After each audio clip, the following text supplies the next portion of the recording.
بسم اللہ الرحمن الرحیم۔ یہ بڑی اہم اور عظیم اجر اور ثواب کی حامل نفل نماز ہے کہ آپ صلی اللہ علیہ وسلم نے حضرت عباس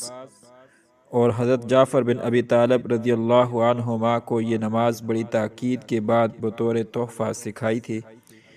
چنانچہ حضرت عبداللہ بن عباس رضی اللہ عنہ سے روایت ہے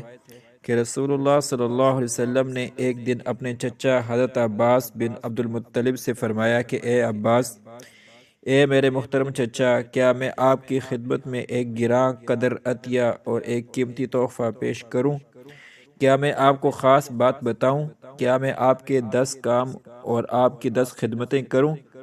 یعنی آپ کو ایک ایسا عمل بتاؤں کہ جس سے آپ کو 10 عظیم الشان منفعتیں حاصل ہوں۔ وہ ایسا عمل ہے کہ جب آپ اس کو کریں گے تو اللہ تعالیٰ آپ کے سارے گناہ معاف فرما دے گا، اگلے بھی اور پچھلے بھی، پرانے بھی اور نئے بھی، بھول چوک سے ہونے والے بھی اور دانستہ ہونے والے بھی، صغیرہ بھی اور کبیرہ بھی، ڈھکے چھپے بھی اور اعلانیہ ہونے والے بھی۔ میرے چچا، اگر آپ سے ہو سکے تو روزانہ یہ نماز پڑھا کریں، اور اگر روزانہ نہ پڑھ سکیں تو ہر جمعے کے دن پڑھ لیا کریں، اور اگر آپ یہ بھی نہ کر سکیں تو سال میں ایک دفعہ پڑھ لیا کریں، اور اگر یہ بھی نہ ہو سکے تو کم از کم زندگی میں ایک بار ہی پڑھ لیں۔ اس لیے سال بھر وقتاً فوقتاً اس کو پڑھنے اور پڑھتے رہنے کی کوشش کرنی چاہیے، اور رمضان المبارک میں اور دیگر مبارک راتوں اور دنوں جیسے شب برات یا شب قدر یا جمعے کے دن اس کو اور بھی زیادہ اہتمام سے پڑھنا چاہیے، اور یہ کوئی مشکل نہیں، بس دل میں نیکی کے حصول کا شوق اور اللہ تعالیٰ کی محبت ہونی چاہیے، پھر خود ہی مشقت برداشت کرنا آسان ہو جاتا ہے۔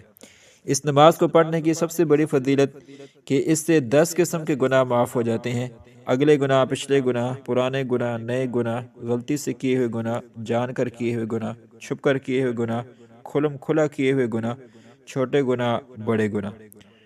نبی کریم صلی اللہ علیہ وسلم نے اپنے چچا حضرت عباس رضی اللہ تعالیٰ عنہ کو جب یہ نماز تلقین فرمائی تو انہیں اس نماز کی تاکید بھی فرمائی، اور اس نماز کو تحفہ، بخشش اور خوشخبری قرار دیا۔ اس نماز کو پڑھنے کا طریقہ یہ ہے کہ سب سے پہلے نیت کر لیں، 4 رکعت صلاۃ و تسبیح کی نماز پڑھ رہا ہوں،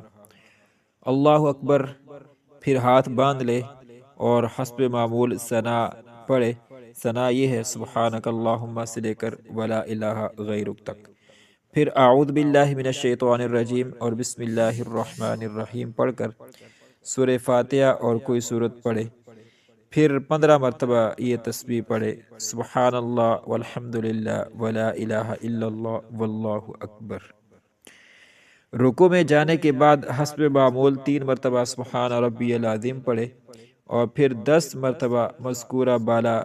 تسبیح پڑھے، یعنی سبحان اللہ والحمد للہ ولا الہ الا اللہ واللہ اکبر۔ اس کے بعد رکوع سے اٹھے،